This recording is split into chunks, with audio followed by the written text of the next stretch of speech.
ಇವತ್ತು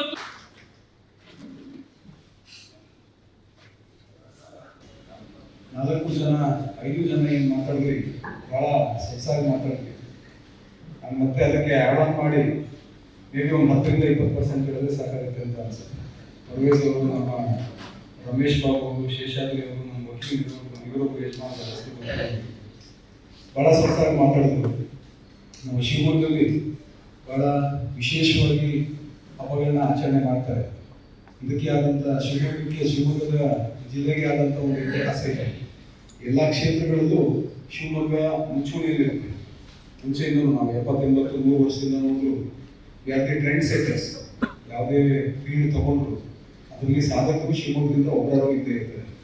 ಅಷ್ಟು ಹೆಮ್ಮೆ ಪಡ್ತಕ್ಕಂಥ ಜಿಲ್ಲೆ ನಮಗೆ ಇಲ್ಲಿ ಕೆಲಸ ಮಾಡಲಿಕ್ಕೆ ಅವಕಾಶ ಸಿಕ್ಕಿರೋದೇ ನಮ್ಮ ಪುಣ್ಯ ಅಂತ ನಾವು ಕೂಡ ಭಾವಿಸ್ಕೊಂಡಿದ್ದೀವಿ. ಈ ಒಂದು ಹಬ್ಬಕ್ಕೆ ಪರ್ವೇಜ್ ಅವರು ಹೇಳಿದ್ರು, ನಾವು ಹಿಂದೂ ಹಬ್ಬಗಳಿಗೆ ಮುಸಲ್ಮಾನರು ರಕ್ಷಣೆಯಾಗಿ ನಿಂತು ಹಿಂದೂ ಹಬ್ಬಗಳನ್ನ ವಿಜೃಂಭಣೆಯಿಂದ ಆಚರಣೆ ಮಾಡಲಿಕ್ಕೆ ಅವಕಾಶ ಮಾಡಿಕೊಡ್ತೀವಿ. ಹಾಗೆ ಮುಸಲ್ಮಾನರ ಹಬ್ಬಕ್ಕೆ ಹಿಂದೂಗಳು ರಕ್ಷಣೆಯಾಗಿ ನಿಂತು ನಾವು ಹಬ್ಬಗಳನ್ನ ಆಚರಣೆ ಮಾಡಲಿಕ್ಕೆ ಅವಕಾಶ ಮಾಡಿಕೊಡ್ತೀವಿ ಅಂತ. ಅದು ಅಕ್ಷರಶಃ ಸರಿ ಇದೆ ನಮ್ಮ ಜಿಲ್ಲೆಯಲ್ಲಿ. ಯಾಕಂದ್ರೆ ನಾನು 2-3 ವರ್ಷದಿಂದ ನೋಡ್ತಾ ಇದ್ದೀನಿ ಎಲ್ಲ ಹಬ್ಬಗಳನ್ನ. ಬಕ್ರೀದ್ನಲ್ಲೂ ಕೂಡ ನೋಡಿದಾಗ ಸಾಕಷ್ಟು ಕೋಆಪರೇಷನ್ ಇರುತ್ತೆ. 99.9% ಎಲ್ಲ ಕಡೆ ಕೋಆಪರೇಷನ್ ಇರುತ್ತೆ. ಸಣ್ಣ ಪುಟ್ಟ ಸಮಸ್ಯೆಗಳು ಎಲ್ಲ ಕಡೆ ಬರುತ್ತೆ. ನಮ್ಮ ಸ್ವಂತ ಮನೆಗಳಲ್ಲೂ ಬರುತ್ತೆ, ನಮ್ಮ ಸಂಸಾರದಲ್ಲೂ ಬರುತ್ತೆ, ನಿಮ್ಮ ಸಂಸಾರದಲ್ಲೂ ಇರುತ್ತೆ. ಆ ರೀತಿ ಬಂದಾಗ ನಾವು ಇದ್ದೇ ಇರ್ತೀವಿ. ನಾವು ಯಾರ್ಯಾರಿಗೆ ಯಾವ ರೀತಿ ಪಾಠ ಮಾಡಬೇಕು ಆ ರೀತಿ ಪಾಠ ಮಾಡಿ ಅವ್ರಿಗೆ ಸುಂದರಿಸ್ತಕ್ಕಂಥ ಕೆಲಸ ಕೂಡ ಮಾಡ್ತಾ ಇರ್ತೀವಿ. ಎಸ್ಪೆಷಲಿ ಈ ಆಂಟಿ ಸೋಷಿಯಲ್ ಎಲಿಮೆಂಟ್ಸ್ ಯಾರು ಸ್ವಲ್ಪ ಹಬ್ಬಗಳನ್ನ ಆಚರಣೆ ಮಾಡಲಿಕ್ಕೆ, ತೊಂದರೆ ಮಾಡಲಿಕ್ಕೆ ಅಂತ ಪ್ರಯತ್ನ ಮಾಡ್ತಾರೆ, ಅಂಥವ್ರ ವಿರುದ್ಧ ಯಾವ್ಯಾವ ರೀತಿ ಮುಂಜಾಗ್ರತಾ ಕ್ರಮಗಳನ್ನು ತಗೊಳ್ಬೇಕು ಈಗಾಗಲೇ ತಗೊಳ್ತಾ ಇದ್ದೀವಿ. ಅದ್ರ ಜೊತೆಗೆ ಹೆಚ್ಚಿನ ಪೊಲೀಸ್ ನಿಯೋಜನೆಗಳು ಕೂಡ ಮಾಡ್ಕೊಂಡಿದ್ದೀವಿ. ಹೋಮ್ ಗಾರ್ಡ್ಸ್ ಕೂಡ ಬಂದಿದ್ದಾರೆ. ಆಮೇಲೆ ಹಬ್ಬದ ದಿನ ಇನ್ನೊಂದು ಸ್ವಲ್ಪ ಎಕ್ಸ್ಟ್ರಾ ಬರುತ್ತೆ, ಸ್ಟ್ರೈಕಿಂಗ್ ಫೋರ್ಸಸ್ ಇರುತ್ತೆ. ಅದನ್ನ ಹೊರತುಪಡಿಸಿ ಕೂಡ ಸಾರ್ವಜನಿಕರ ಕೋಆಪರೇಷನ್ ನಮಗೆ ಅತಿ ಅವಶ್ಯಕ, ವಿಚ್ ವಿ ಆರ್ ಗೆಟಿಂಗ್. ಹಾಗೆ ಒಂದು ವಾರ 10 ದಿನದಿಂದ ಶಿವಮೊಗ್ಗದ ಗಲ್ಲಿಗಳಲ್ಲೂ ಪ್ರತಿ ಮೊಹಲ್ಲಾದಲ್ಲೂ ಕೂಡ ಇಲಾಖೆಯಿಂದ ನಾವು ಮೀಟಿಂಗ್ ಮಾಡ್ತಾ ಇದ್ದೀವಿ. ತಮಗೂ ಕೂಡ ಗೊತ್ತಿರುತ್ತೆ, ನಮಗೆ ಮೇಜರ್ ಬಕ್ರೀದ್ ಹಬ್ಬ ಅಂದ್ರೆ ಬಹಳ ಪವಿತ್ರವಾದಂತಹ ಹಬ್ಬ, ತ್ಯಾಗ ಮತ್ತು ಬಲಿದಾನದ ಸಂಕೇತ ಬಕ್ರೀದ್ ಹಬ್ಬ.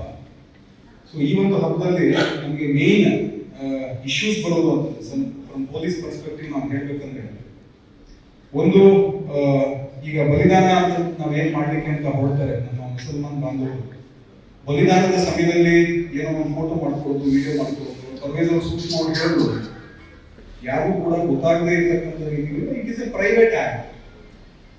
ಅದನ್ನ ಪ್ರೈವೇಟ್ ಆಗೇ ಇಟ್ಕೊಳ್ಬೇಕಾಗುತ್ತೆ. ಅದನ್ನ ಬಿಟ್ಟು ಹೊರಗಡೆ ವಿಡಿಯೋ ಮಾಡ್ಕೊಳ್ಳೋದು ಅಥವಾ ಇನ್ನೊಂದು ಇನ್ಸ್ಟಾಗ್ರಾಮ್ ಅಲ್ಲಿ ಹಾಕೋದು, ಇದೆಲ್ಲವೂ ಕೂಡ ನಾವು ಟಾಲರೇಟ್ ಮಾಡ್ಲಿಕ್ಕೆ ಆಗಲ್ಲ. ಅದು ಯಾರ್ಯಾರು ಮಾಡ್ತಾರೆ ಆ ರೀತಿ ತಾವು ಕೂಡ ನಮ್ಮ ಮಾಹಿತಿ ಕೊಡಿ. ನಮ್ಮದು ಸೋಷಿಯಲ್ ಮೀಡಿಯಾ ಮಾನಿಟರಿಂಗ್ ಇದೆ. ಎಸ್ಪೆಷಲಿ ಸೋಷಿಯಲ್ ಮೀಡಿಯಾದಲ್ಲಿ ರಮೇಶ್ ಬಾಬು ಅವರು ಹೇಳೋದು, ಎಲ್ಲೋ ನಡೀತಿರ್ತದೆ ಇನ್ಸಿಡೆಂಟ್, ನಮಗೂ ಸಂಬಂಧನೇ ಇರಲ್ಲ, ಅದರಿಂದ ಇನ್ನೂ ಉಪಯೋಗವಾಗುತ್ತೆ, ಅವಶ್ಯಕತೆ ಇಲ್ಲ. ಯುವ ಪೀಳಿಗೆಯನ್ನ ನಾವು ಪ್ರಾಪರ್ ಆಗಿ ಎಜುಕೇಟ್ ಮಾಡಬೇಕು. ಈಗ ಬೇರೆ ಕಡೆ ಎಲ್ಲೋ ಆಗ್ತಾ ಇದೆ ಅಂತಂದ್ರೆ ಅಲ್ಲಿಗೆ ಏನೋ ಲೋಕಲ್ ಇಶ್ಯೂ ಇರುತ್ತೆ, ಅದ್ರ ಪ್ರಕಾರ ಆಗ್ತಾ ಇದೆ. ಈ ನಮ್ಮ ಜಿಲ್ಲೆಗೂ ಅದಕ್ಕೂ ಸಂಬಂಧ ಇರೋದಿಲ್ಲ. ಆ ರೀತಿ ಏನಾದ್ರು ಇದೆ ಅಂತಂದ್ರೆ ನಮ್ಮ ಜೊತೆ ಕ್ಲಾರಿಫೈ ಮಾಡ್ಕೊಳ್ಳಿ. We are always there. ನಮ್ಮ ಸೋಷಿಯಲ್ ಮೀಡಿಯಾ ನಾವೇ ಪ್ರೊಆಕ್ಟಿವ್ ಆಗಿ ಮಾನಿಟರ್ ಕೂಡ ಮಾಡ್ತಾ ಇದ್ದೀವಿ. ಆ ರೀತಿ ಏನಾದ್ರು ಆಯ್ತು ಅಂತಂದ್ರೆ ಇಮಿಡಿಯೇಟ್ ನಾವು ಕೇಸ್ ಮಾಡೋದು, ಯಾರು ಮಾಡಿದ್ದಾರೆ, ಯಾಕೆ ಮಾಡಿದ್ದಾರೆ, ಏನು ಇಲ್ಲ ಅಂತ, ಆಮೇಲೆ ಫ್ಯಾಕ್ಟ್ ವೆರಿಫಿಕೇಶನ್ ಮಾಡೋದು, ಸುಳ್ಳು ಸುದ್ದಿ ಇತ್ತು ಅಂತಂದ್ರೆ ಅದನ್ನ ಕೌಂಟರ್ ಮಾಡೋದು, ಎಲ್ಲರೂ ಕೂಡ ಸಾಕಷ್ಟು ಪ್ರೊಆಕ್ಟಿವ್ ಆಗಿ ನಾವು ಮಾಡ್ತಾ ಇದ್ದೀವಿ.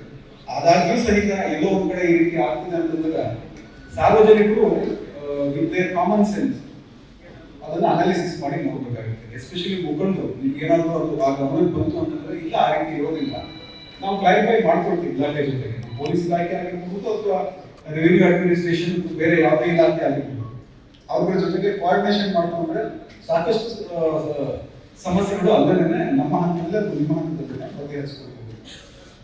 ಎರಡನೇದು, ಕಾರ್ಪೊರೇಷನ್ ಇಂಜಿನಿಯರ್ ಕೂಡ ಇದ್ದಾರೆ. ಲಾಸ್ಟ್ ವರ್ಷ ತುಂಬಾ ಸೊಗಸಾಗಿ ಮಾಡಿದ್ರು, ಎಲ್ಲೂ ನಿಮಗೆ ಸಮಸ್ಯೆ ಬರಲಿಲ್ಲ. ಒಂದು ನೀರಿನ ವ್ಯವಸ್ಥೆ ಸ್ವಲ್ಪ ಹೆಚ್ಚಬೇಕಾಗುತ್ತೆ. ಅದನ್ನ ಈಗಾಗಲೇ ಅವರು ಕೂಡ ಅಶ್ಯೂರೆನ್ಸ್ ಕೊಟ್ಟಿದ್ದಾರೆ. 15 ದಿನದಿಂದ ಅವರು ಎಲ್ಲ ಪ್ರಿಪರೇಷನ್ಸ್ ಕೂಡ ಮಾಡ್ಕೊಳ್ತಾರೆ. ಎರಡನೇದು ಕ್ಲೀನಿಂಗ್ ವ್ಯವಸ್ಥೆ, ಅಂದ್ರೆ ಒಂದಿನ ಮುಂಚಿತವಾಗಿ, ಹಬ್ಬದ ಮುಂಚಿತವಾಗಿ ಮತ್ತೆ ಹಬ್ಬದ್ದು ಅಂದ್ರೆ ಊಟ ಉಪಚಾರ ಎಲ್ಲ ಆದ ನಂತರ ಕ್ಲೀನಿಂಗ್ ಸ್ವಲ್ಪ ಹೆಚ್ಚು ಮಾಡಬೇಕಾಗುತ್ತೆ. ಸೊ ಅದಕ್ಕಂತಾನೆ ಸ್ಪೆಷಲ್ ಯೋಜನೆ ಮಾಡಿಕೊಂಡು ಸಿಬ್ಬಂದಿಗಳು ನಮ್ಮ ಅಧಿಕಾರಿಗಳನ್ನ ಸ್ವಲ್ಪ ಎಕ್ಸ್ಟ್ರಾ ರೌಂಡ್ಸ್ ಮಾಡಿಸೋದು ಸೂಕ್ತ. ಸೊ ಅದಕ್ಕೂ ಕೂಡ ಕಾರ್ಪೊರೇಷನ್ ಅವ್ರ ಕಡೆಯಿಂದ ತಯಾರಿ ಮಾಡ್ಕೊಂಡಿದ್ದಾರೆ. ಮತ್ತೆ ಎಲೆಕ್ಟ್ರಿಸಿಟಿ ಅವ್ರ ಕಡೆಯಿಂದ ಒಂದು ಸರ್ಕಾರ ಬೇಕಾಗುತ್ತೆ ನಮಗೆ. ಯಾವುದೇ ರೀತಿ ಪವರ್ ಕಟ್ ಕೂಡ ಆಗಬಾರ್ದು ಅಂತ, ಎಸ್ಪೆಷಲಿ ಅಂದ್ರೆ ಹಬ್ಬದ್ದು ಮೇನ್ ಪೀಕ್ ಆರ್ಸ್ 10, 11 ಗಂಟೆ 12 ಗಂಟೆ ಅಷ್ಟೊತ್ತಿಗೆ ಯಾವುದೇ ರೀತಿ ಪವರ್ ಕಟ್ ಆಗದೆ ಇರತಕ್ಕಂಥ ರೀತಿಯಲ್ಲಿ ನಾವು ನೋಡ್ಕೊಳ್ಬೇಕಾಗುತ್ತೆ.